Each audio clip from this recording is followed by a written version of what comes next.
Mini screen പ്രേക്ഷകരുടെ പ്രിയ താരവും ബിഗ് ബോസ് മലയാളം സീസൺ 6-ലെ മത്സരാർത്ഥിയുമായിരുന്ന അപ്സരയുടെ പുതുവർഷ പോസ്റ്റ് സാമൂഹ്യമാധ്യമങ്ങളിൽ വലിയ ശ്രദ്ധയാണ് നേടിയത്. കഴിഞ്ഞ വർഷം മാനസികവും ശാരീരികവും സാമ്പത്തികവുമായ നിരവധി പോരാട്ടങ്ങളാൽ നിറഞ്ഞതായിരുന്നുവെന്ന് അപ്സര ഇൻസ്റ്റഗ്രാമിൽ കുറിച്ചു. കടന്നുപോയ വർഷം ജീവിതത്തെക്കുറിച്ച് ഒരുപാട് പഠിപ്പിച്ചുവെന്നും തന്നെ പിന്നിൽ നിന്ന് കുത്തിയവർക്ക് നന്ദിയുണ്ടെന്നും താരം പറഞ്ഞു.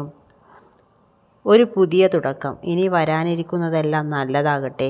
2025 പോലെ ഒരു വർഷം ഇനി എൻ്റെ ജീവിതത്തിൽ വരാതിരിക്കട്ടെ. ഇനി വരാനിരിക്കുന്നതെല്ലാം നല്ലതാകട്ടെ.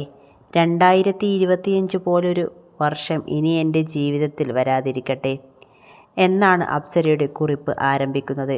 മാനസികമായും ശാരീരികമായും സാമ്പത്തികമായും നേരിടേണ്ടി വന്ന ഒട്ടേറെ പോരാട്ടങ്ങളും അനുഭവങ്ങളുമായി ജീവിതം എന്താണെന്നെന്നെ പഠിപ്പിച്ച വർഷം.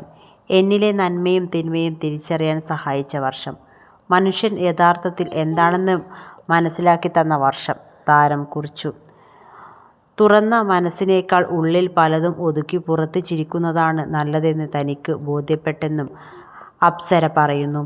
ഒരു പരിധിക്കുമീതെ ആരെയും സ്നേഹിക്കുകയോ വിശ്വസിക്കുകയോ ചെയ്യരുത് എന്ന് പഠിപ്പിച്ച വർഷം. കാണുന്നതെല്ലാം നല്ലതല്ലെന്ന് ബോധ്യപ്പെടുത്തിയ വർഷം. ഓരോ കാര്യത്തിൻ്റെയും മൂല്യവും നല്ലതും മോശവും തിരിച്ചറിയാനുള്ള കഴിവ് നൽകിത്തന്ന വർഷം എന്നും പോസ്റ്റിൽ വിശദീകരിക്കുന്നു.